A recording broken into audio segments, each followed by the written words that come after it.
नमस्कार मित्रों, आप सभी का स्वागत है 19 अप्रैल 2022 की करंट अफेयर्स की क्लास में, जिसमें हम लोग महत्वपूर्ण सवालों पर बातचीत करेंगे जो करंट अफेयर की दृष्टि से इम्पोर्टेंट है।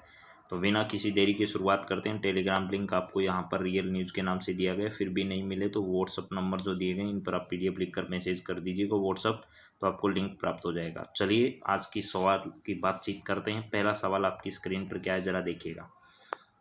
राष्ट्रीय पर्यावरण युवा संसद का आयोजन कहाँ पर किया गया? हाल ही में राष्ट्रीय पर्यावरण युवा संसद एक प्रतियोगिता जो है इसका आयोजन किया गया। यहाँ पर इस प्रकार की एक प्रतियोगिता है। इस प्रतियोगिता का आयोजन हाल ही में कहाँ पर किया गया, आपको यह बताना है। ठीक है, ये एक प्रकार की युवा प्रतियोगिता है जिसमें देश भर के विभिन्न भागों से आए हुए प्रतिभागी इसमें हिस्सा ले रहे हैं।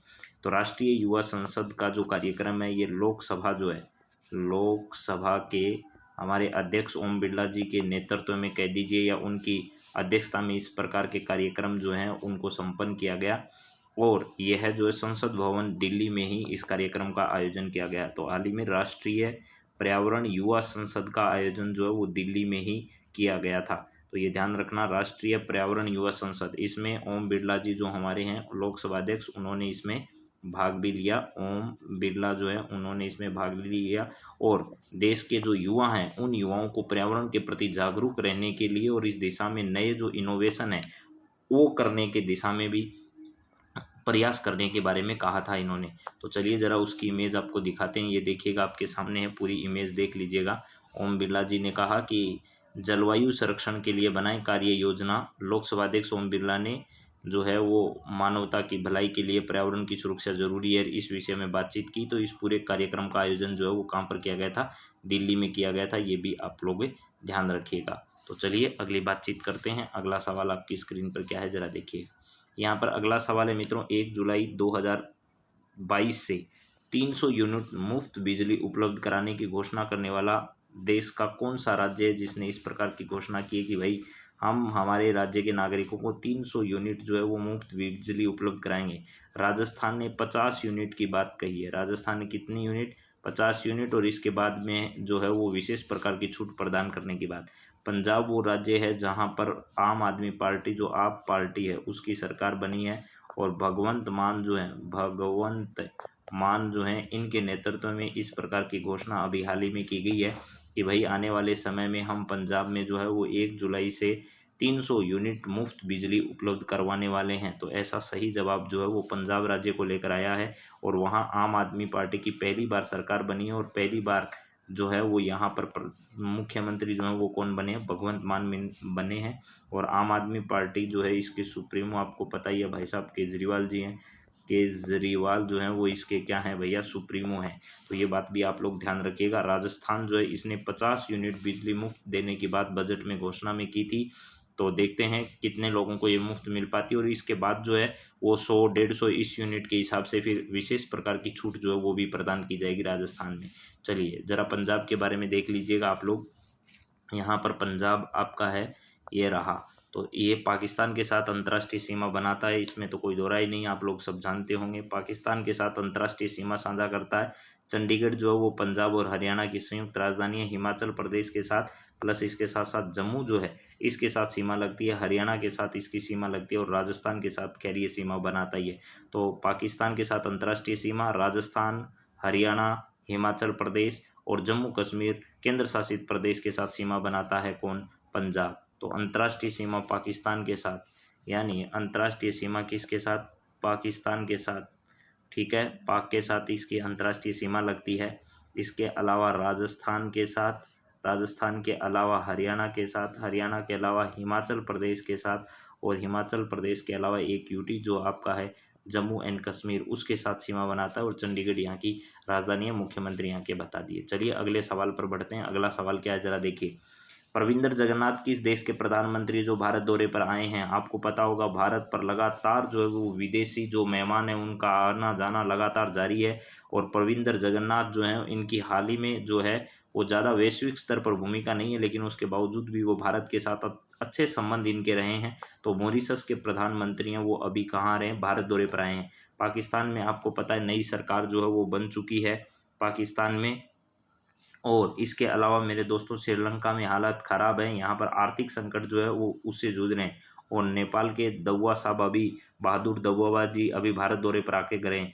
तो यहाँ पर महिंद्रा राजपक्षे और ये राजपक्षे परिवार जो उन्होंने श्रीलंका के एक आर्थिक संकट जो है उस आर्थिक संकट में डाल दिया है।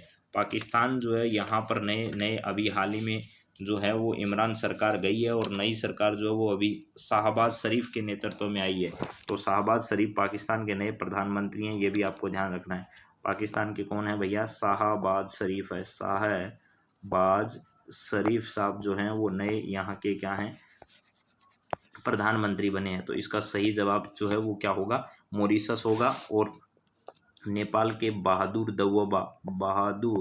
शेख बहादुर दउअब्बा जो है दउअब्बा ये अभी भारत दौरे पर आकर गए हैं। चलिए अगले सवाल की ओर बढ़ते हैं। अगला सवाल ज़रा देखते हैं मित्रों क्या है आपकी स्क्रीन पर। यहाँ पर नेक्स्ट सवाल है, Ayushman Bharat health and wellness योजना ने हाल ही में कितने वर्ष पूर्ण कर लिए हैं? तो आयुष्मान भारत योजना जो है, आयुष्मान शॉर्ट में इसे हम आयुष्मान भारत योजना ही कहते हैं। यह आयुष्मान भारत योजना है, इसने हाल ही में अपने 4 वर्ष जो है वो क्या कर लिए हैं? पूर्ण कर लिए। 4 वर्ष सफलतापूर्वक इसने पूर्ण कर लिए हैं। और देश भर के गरीब लोगों को जो है वो स्वास्थ्य सुविधाओं में छूट, जो 5 लाख रुपए वाली योजना राजस्थान सरकार में लागू की गई थी, वो पहले केंद्र सरकार के बजट में और केंद्र सरकार ने उसको घोषणा किया, उसके बाद में उसका ही नाम बदलकर राजस्थान में उसे लागू किया। तो इस योजना ने अभी 4 वर्ष पूर्ण कर लिए हैं। अगला सवाल है, हाल ही में प्रधानमंत्री ने हनुमान जयंती के अवसर पर 108 फीट ऊंची मूर्ति जो है उसका अनावरण कहाँ पर किया है? तो लातूर महाराष्ट्र में नहीं किया, क्योंकि लातूर महाराष्ट्र में जो है वो नॉलेज स्टैच्यू ऑफ नॉलेज जो उसकी स्थापना की गई है। केवड़िया गुजरात में statue of unity, Pali statue of peace. ठीक है, तो मोरबी जो है, मोरबी कहाँ पर पड़ता है? गुजरात में पड़ता है। इस मोरबी गुजरात में हनुमान जी की 108 फीट ऊंची जो है 108 फीट ऊंची जो है वो प्रतिमा जो है उसका उद्घाटन अभी हाल ही में किसके द्वारा किया गया है? तो प्रधानमंत्री जी के द्वारा किया गया है। मोरबी गुजरात है। तो ज़रा देख लीजिएगा, ये पीएम मोदी ने 10 करोड़ से बनी 108 फीट की प्रतिमा का अनावरण किया। और 4 धाम परियोजना के तहत अब तीसरी प्रतिमा लगेगी रामेश्वरम में। अब रामेश्वरम में भी इस प्रकार की एक मूर्ति जो है वो लगाई जाएगी। 108 फुट की यहाँ पर मूर्ति लगाई गई है और यहाँ पर इसका निर्माण जो वो 2018 में आरंभ हुआ था। ठीक है, पहली प्रतिमा 2010 में शिमला में स्थापित की गई, तीसरी प्रतिमा रामेश्वरम में स्थापित की जाएगी 4 धाम परियोजना के तहत। ये भी आपको ध्यान रखना है। प्रतिमा हनुमान जी 4 धाम परियोजना के तहत देश के 4 दिशाओं में स्थापित की जा रही है। 4 प्रतिमाओं में दूसरी है और मोरबी के बापू केशवानंद के आश्रम में इसे स्थापित किया गया। तो यह 4 धाम परियोजना के तहत पहली प्रतिमा कहाँ स्थापित की गई? 2010 में आपको बता दिया शिमला में, दूसरी प्रतिमा रामेश्वरम में, तीसरी प्रतिमा रामेश्वरम में और ये अभी जो लगाई गई है ये दूसरी प्रतिमा है। ये भी आप लोग थोड़ा देख लीजिएगा। इसके अलावा गुजरात की बात करें तो गुजरात में आपको पता होगा नीचे महाराष्ट्र के साथ, इधर मध्य प्रदेश के साथ और राजस्थान के साथ और पाकिस्तान के साथ इसकी अंतर्राष्ट्रीय सीमा जो है वो आप लोग बहुत अच्छे से देख सकते हैं। दमन और दीव यहाँ पर पड़ता है। सिलवासा क्षेत्र है, मध्य प्रदेश के साथ सीमा बना रहा है। और इसके अलावा राजस्थान के साथ और सरक्रीक वाला गुजरात का इलाका जो है वो पाकिस्तान के साथ सीमा बनाता है। चलिए अब अगले सवाल की ओर बढ़ते हैं। अगला सवाल देखते हैं हमारी स्क्रीन पर क्या आता है। यहाँ पर नेक्स्ट सवाल आपकी स्क्रीन पर है मित्रों कि street child cricket world cup का आयोजन 2023 में कहाँ पर किया जाना है? उसकी मेज़बानी कौन सा देश करने वाला है? स्ट्रीट यानी कि आपको पता होना चाहिए मेरे मित्रों, यहाँ पर स्ट्रीट जो गरीब परिवार के बच्चे हैं, उन गरीब परिवार के बच्चों को खेलने का अवसर मिल चुके, अनाथ हो चुके हैं या गरीबी में जी रहे हैं, उनको भी क्रिकेट के प्रति अगर शौक़ है तो वो भी अपना शौक़ पूरा कर पाएँ। तो street child cricket world cup 2023 का जो आयोजन है वो भारत में किया जाना है। भारत को इसकी मेज़बानी प्राप्त हुई है। और इससे पहले आपको बताया था आईसीसी के द्वारा वेस्ट इंडीज़ और जो अमेरिका, इसमें संयुक्त रूप से विश्व कप का आयोजन किया जाएगा। और ऑस्ट्रेलिया में भी एक विश्व कप का आयोजन जो है वो किया जाना है। अंडर 90 जो है, अंडर 90 महिला विश्व कप का आयोजन भी है वो किया जाना है। और आईसीसी जो विश्व कप है 2020 का T20 आईसीसी विश्व कप का आयोजन जो है वो पुरुष वाला अमेरिका और वेस्ट इंडीज़ में संयुक्त रूप से आयोजन किया जाएगा। तो ऑस्ट्रेलिया के बारे में अगर कुछ बातें हम करें तो सैंडी मरुस्थल, ग्रेट सैंडी और ग्रेट विक्टोरिया मरुस्थल यहाँ पर है। मरे और 2 प्रमुख नदियाँ यहाँ पर है, जिसमें मुख्य नदी डार्लिंग है, उसकी सहायक नदी मर्रे है। इसकी दोनों के बीच में डाउन्स नामक घास का मैदान है। ग्रेट बैरियर रीफ यहाँ पर है और ग्रेट डिवाइडिंग रेंज है, दोनों आपस में समानांतर है। तस्मानिया यहाँ पर पड़ता है और ये तस्मान सागर वाला क्षेत्र है। कुक जलसंधि न्यूजीलैंड के दोनों द्वीपों के बीच में पड़ती है। इसके बाद मेरे मित्रों आगे अगर और देखा जाए तो सिडनी से लेकर के पर्थ के बीच में ये पूरा का पूरा जो इलाका है, यहाँ पर आपके जो है वो ट्रांस ऑस्ट्रेलिया रेल मार्ग पर्थ से सिडनी के बीच में गेहूं उत्पादन क्षेत्र हैं। कालगुडली और कालगुरली जो है यहाँ पर प्रसिद्ध सोने की खाने हैं। और मेलबोर्न शहर यहाँ पर आपका पड़ता है। सिडनी यहाँ पर स्थित है। ब्रिस्बेन नगर यहाँ पर है। तो ये सारी बातें इसके संदर्भ में, और ये पूरा न्यूजीलैंड द्वीप है। इसके बाद आगे बात करें अगले सवाल के ऊपर, तो अगला सवाल आपकी स्क्रीन पर क्या आया जरा देखिए। प्रसिद्ध खिलाड़ी एलिसन फेलिक्स, एलिसन नाम है इनका, ये ध्यान रखिएगा, एलिसन फेलिक्स नाम है, फेलिक्स है, एलिसन फेलिक्स नाम है, फेलिक्स ये नाम है इला, एलिसन फेलिक्स।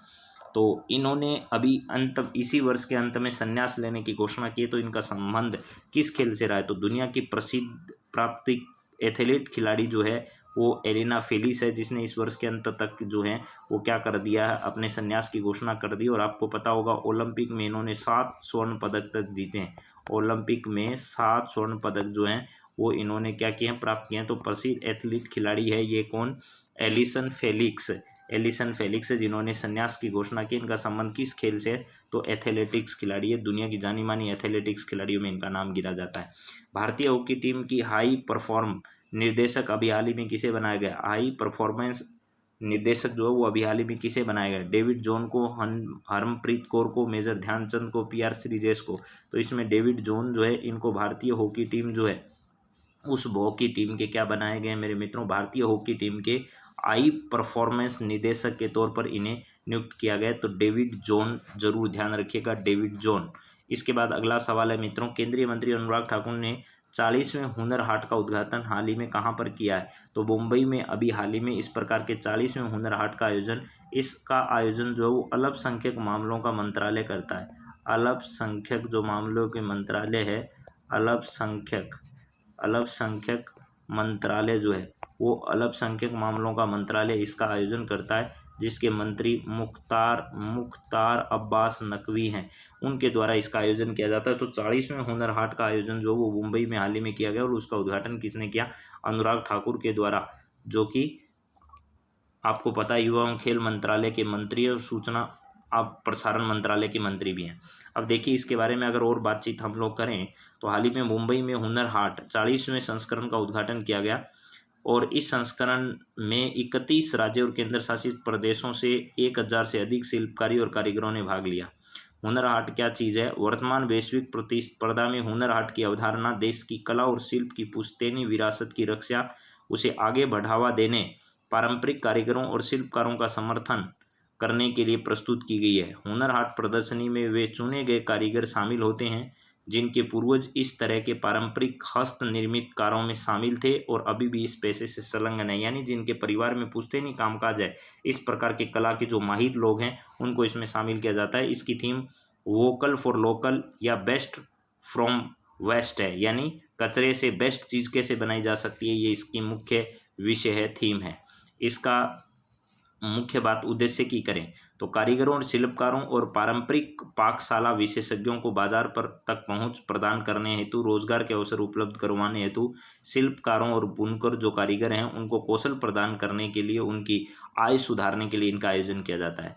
हुनर हाट अल्पसंख्यक मामलों के मंत्रालय द्वारा उस्ताद विकास के लिए पारंपरिक और शिल्प कौशल प्रशिक्षण उन्नयन योजना के तहत इसका आयोजन जो है वो किया जाता है। उस्ताद योजना का उद्देश्य अल्पसंख्यक समुदायों की पारंपरिक कला व शिल्प की समृद्ध विरासत को बढ़ावा देना है, यानी उस्ताद नामक एक जो मिशन है उसके तहत इसकी सहायता जो है वो इनकी की जाती है। इसके बाद चलिए अगले सवाल पर बात करते हैं।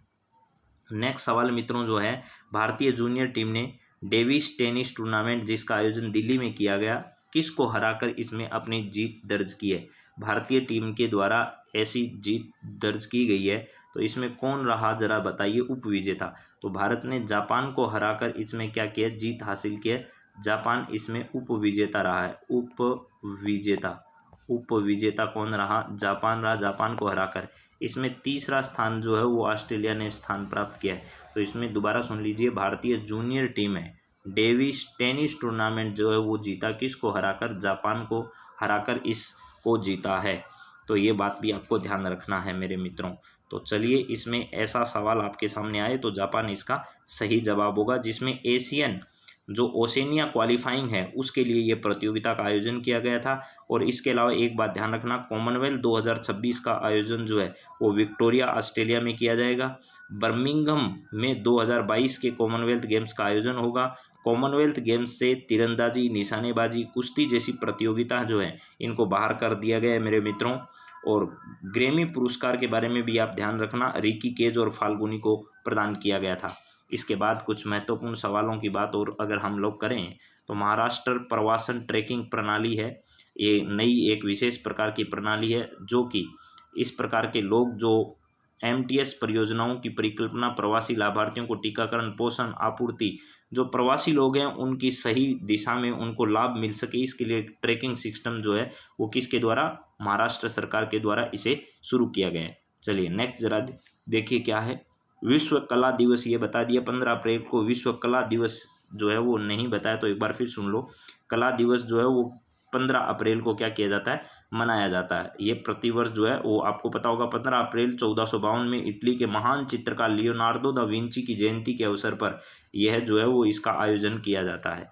चलिए इसके बाद अगला देखिए मित्रों क्या है आपके सामने, यहाँ पर उत्पादन लिंक्ड प्रोत्साहन योजना है। ये उत्पादन लिंक्ड प्रोत्साहन जो है इसके माध्यम से उत्पादन को बढ़ावा देना और धीरे धीरे जो है उत्पादन, मानव निर्मित फाइबर परिधान, अन्य तकनीकों से इनकी आय जो है इनमें सुधार करना और न्यूनतम निवेश के साथ अधिकतम लाभ कैसे कमाया जा सकता है, ये इसका मुख्य उद्देश्य है। चलिए आगे और बात करते हैं। अभी हम लोग यहाँ पर आपके सामने नेक्स्ट है विश्व धरोहर दिवस। विश्व धरोहर दिवस 18 अप्रैल को सांस्कृतिक, ऐतिहासिक स्थलों और धरोहरों के संरक्षण हेतु जागरूकता पैदा करने के लिए अंतर्राष्ट्रीय स्मारक व स्थल दिवस या विश्व धरोहर दिवस जो है वो मनाया जाता है 18 अप्रैल को, ध्यान रखिएगा। इसके अलावा आपको देखना है 2022 के लिए विश्व धरोहर दिवस की जो थीम है वो धरोहर और पर्यावरण रही है। 18 अप्रैल को जो विश्व धरोहर दिवस मनाया जाता है, धरोहर और पर्यावरण उसकी थीम रही है। International council on monuments and sites ने वर्ष 1982 में विश्व धरोहर दिवस की स्थापना की थी और वर्ष 1983 में इसे संयुक्त राष्ट्र शैक्षिक, वैज्ञानिक और सांस्कृतिक संगठन यानी यूनेस्को ने मंजूरी प्रदान की। इसका उद्देश्य यही है विभिन्न समुदायों के बीच सांस्कृतिक, ऐतिहासिक और विरासत के बारे में जागरूकता पैदा करता रहे। और यूनेस्को विश्व धरोहर स्थल जो है उसके बारे में क्या कुछ खास है वो जरा देख लीजिएगा। यहाँ पर विश्व धरोहर स्थल का आशय ऐसे स्थान है जिसे यूनेस्को द्वारा उनके विशिष्ट सांस्कृतिक अथवा भौतिक महत्व के कारण सूचीबद्ध किया गया है। विश्व धरोहर स्थलों की सूची को विश्व धरोहर कार्यक्रम द्वारा तैयार किया जाता है। यूनेस्को की विश्व धरोहर समिति द्वारा इस कार्यक्रम को प्रशासित किया जाता है। इस सूची में 1972 में ये सूची अपनाई गई। विश्व सांस्कृतिक और प्राकृतिक धरोहरों के संरक्षण से संबंधित कन्वेंशन नामक एक अंतर्राष्ट्रीय जो संधि हुई उसके तहत इनको संरक्षण प्रदान किया जाता है। इसके बाद देखिए अगली पॉइंट में क्या बातें हैं।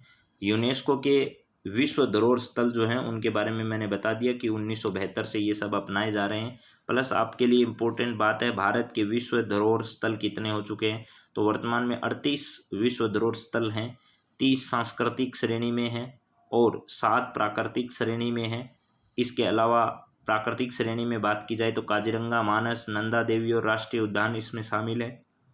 गुजरात के वैसे 40 हो चुके हैं, ऊपर 38 ही लिखा है, लेकिन भारत के हड़प्पाकालीन शहर धोलावीरा को भारत के 40वें विश्व धरोहर स्थल के रूप में हाल ही में दर्जा दिया गया। इसके अलावा रामपा मंदिर तेलंगाना का 39वां स्थल था जिसे इस विश्व धरोहर सूची में शामिल किया गया। और सिक्किम का काजीरंगा राष्ट्रीय उद्यान जो है वो मिश्रित विश्व विरासत स्थल में शामिल है, भारत का पहला और एकमात्र इस प्रकार का स्थल है। केंद्रीय संस्कृति मंत्रालय ने वर्ष 2022-23 के लिए विश्व धरोहर स्थल के रूप में विचार करने हेतु होयसल मंदिरों को पवित्र समागम को नामित किया है। यानी इस वर्ष हम लोग जो हैं वो इन होयसल मंदिरों को शामिल करवाएं, इसके लिए इनको नॉमिनेट किया जा चुका है। इसके अलावा मेरे मित्रों अभी आपके सामने कुछ सवाल मैं रख रहा हूँ, आप लोग इनका खुद जवाब ढूंढने की कोशिश करिएगा। अगली क्लास में इन सभी के सवाल आपके सामने मैं वैसे करवाए हुए हैं पिछली क्लासेज में, लेकिन फिर भी आगे और करवा देंगे। तो यहाँ पर देखिए, ये अभी एक CDS का एग्जाम हुआ उसमें आए हुए हैं, तो आपको अंदाज़ा लग जाएगा कि किस प्रकार के सवालों की तैयारी करनी चाहिए। हाल ही में भारत ने निम्नलिखित देशों में से किस देश के साथ लगभग 6 लाख AK-203 राइफल बनाने का एक करार हस्ताक्षर किए हैं? ये सवाल आपको जो करंट अफेयर्स की क्लास कराई गई है बोर्ड पर, उस क्लास में आप लोग मिला लीजिएगा। हूबहू सवाल आपको ऐसा कैसा मिलेगा कि हाल ही में भारत ने निम्नलिखित में से किस देश के साथ AK-203 राइफलों का एक समझौता किया है। ठीक है, तो ये हूबहू सवाल आपके सामने आया। तो भारत ने रूस के साथ इस प्रकार का समझौता थोड़े दिन पहले किया था। दिसंबर 2021 में निम्नलिखित एंजेला मर्केल के बाद जर्मनी के चांसलर किसे बनाए गए? ये सवाल मैंने कम से कम 10 बार करा दिया है आपको ऑप्शन दे दे के। एंजेला मार्केल के बाद जर्मनी के नए चांसलर जो हैं वो ओल्फ शोल्ज को बनाया गया था। तो देखिए, यूपीएससी भी जो पेपर बना रही है उस तक का करंट अफेयर्स आपको इस क्लास में कवर करवाया जा रहा है। इससे ज़्यादा मित्रों मेहनत और क्या हो सकती है, आप उसके बात को समझने की कोशिश करिए। अभी देखिएगा, ये सवाल अभी 2-3 दिन पहले भी चर्चा में आया था और एक मित्र ने भी कहा था कि सर आप इस सवाल को दोबारा से कराइएगा। तो देखिए, ये सवाल यूपीएससी के पेपर में छप चुका है मेरे मित्रों। बहुत ही शानदार सवाल है। नीलमणि फुकन जूनियर 56वें ज्ञानपीठ जो हैं वो पुरस्कार के विजेता रहे। दामोदर मौजे 57वें ज्ञानपीठ पुरस्कार के विजेता रहे। तो मेरे मित्रों, यहाँ पर नीलमणि फुकन जो है वो असमिया भाषा के एक प्रसिद्ध साहित्यकार हैं। ध्यान रखना, आगे दोबारा अगर कभी पूछा जाए तो इस बारे में आप लोग थोड़ा ध्यान रखें, इसलिए मैं आपको बता देता हूँ। अगर विस्तार से भी कभी कोई सवाल आए तो आप इसको करने की स्थिति में रहें। चलिए देखिए, इसमें क्या है आपके सामने। यहाँ पर असमिया भाषा से संबंधित कौन है, ज़रा देखो। यहाँ पर आपके सामने जो है वो ये किस भाषा से है? एक तो असमिया भाषा से संबंधित है यहाँ पर, और एक किस भाषा से है? तो एक कोंकणी भाषा से है। तो दामोदर मौजे को 57वां दिया गया है। ये दामोदर मौजे तो है वो तो आपको ध्यान रखना 57वां ज्ञानपीठ पुरस्कार है। और ये कौन सी भाषा से संबंधित है? तो कोंकणी साहित्य से संबंधित है। और नीलमणि जो है वो असमिया भाषा से संबंधित है। तो इसका मतलब इसमें दोनों कथन आपके क्या थे? सही थे। चलिए इसके बाद अगले पॉइंट की ओर बात करें। अगर अगला सवाल आपको करवाया हुआ नहीं है मेरे मित्रों, हो सकता है, लेकिन इस सवाल को भी अपन कवर करवा देंगे अगली क्लासेज में।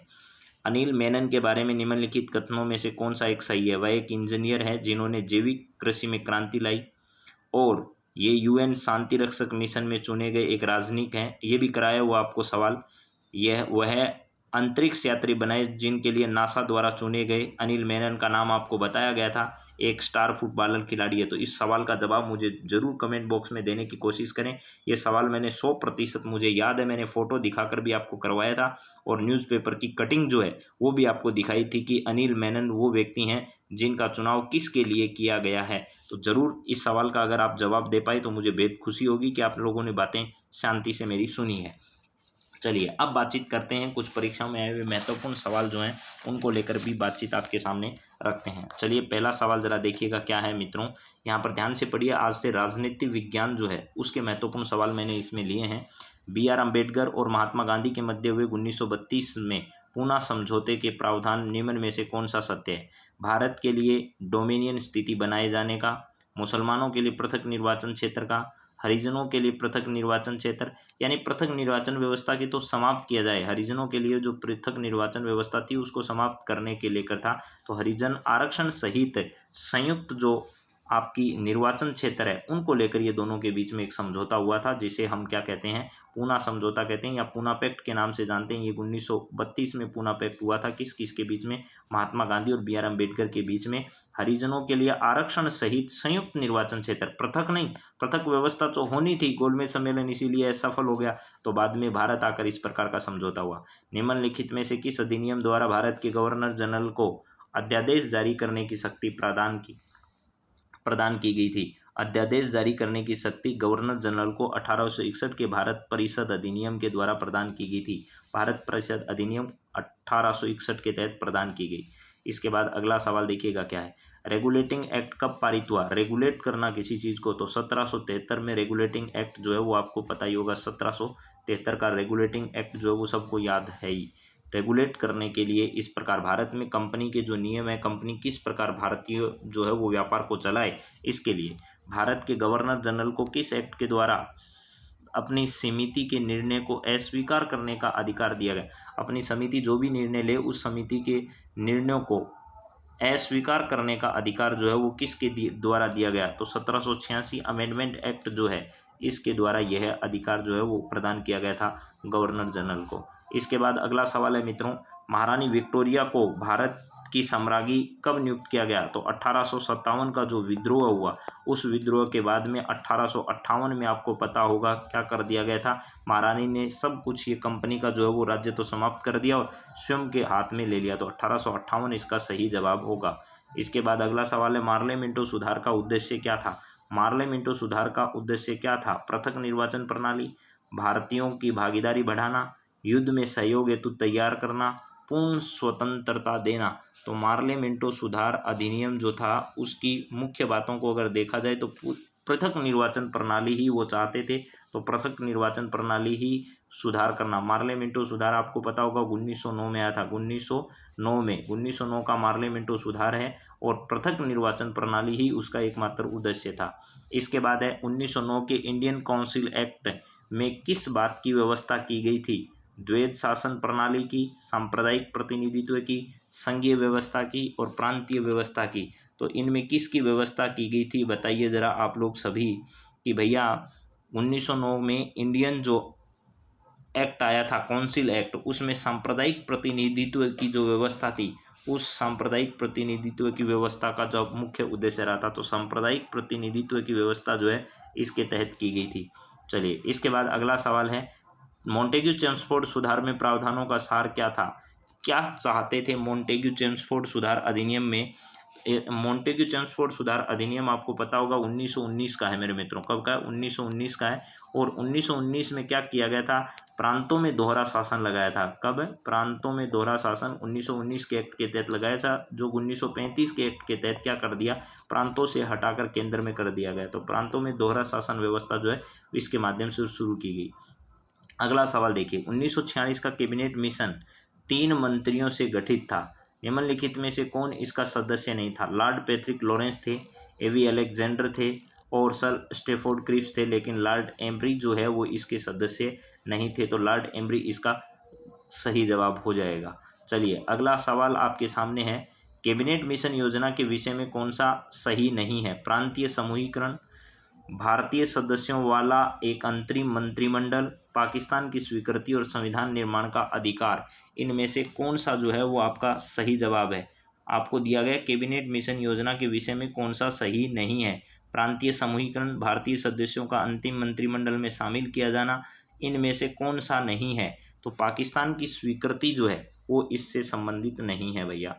पाकिस्तान से स्वीकृति जो है वो इसका विषय नहीं है। प्रांतीय समूहीकरण है, भारतीय सदस्यों वाला अंतरिम मंत्रिमंडल है, संविधान निर्माण का अधिकार है, बाकी सब है, लेकिन पाकिस्तान की स्वीकृति इसमें शामिल नहीं है। तो मेरे मित्रों, आज की क्लास अटेंड करने के लिए आप सभी को बहुत बहुत धन्यवाद और आगामी परीक्षाओं के लिए आपको ऑल द बेस्ट। और यूपीएससी तक के करंट अफेयर्स को मैंने कवर कराया है, इसका विश्वास आप पीछे के एनडीए का एक पेपर हुआ है, यूपीएससी में एक सीडीएस का पेपर हुआ है, इन दोनों पेपर को उठाकर आप लोग देखोगे तो आपको यकीन हो जाएगा कि वाकई में करंट अफेयर्स में ऐसी कोई चीज़ आपके लिए छोड़ी नहीं गई है जो आपको नहीं आती हो और आप परीक्षा में करने की स्थिति में नहीं हो। लेकिन बशर्ते बात इतनी है, भरोसा करते हुए चीज़ों को याद करोगे तो निश्चित आपको सफलता हासिल होगी, उसमें कोई दो राय नहीं है। तो इसी प्रकार बने रहिए, आप हमारी क्लास को ज़्यादा से ज़्यादा अपने मित्रों के साथ शेयर करने की कोशिश करिए, तो लगातार हम भी कुछ बेहतर करने का प्रयास जरूर करेंगे। तो आप सभी का बहुत बहुत धन्यवाद। जय हिंद, जय भारत।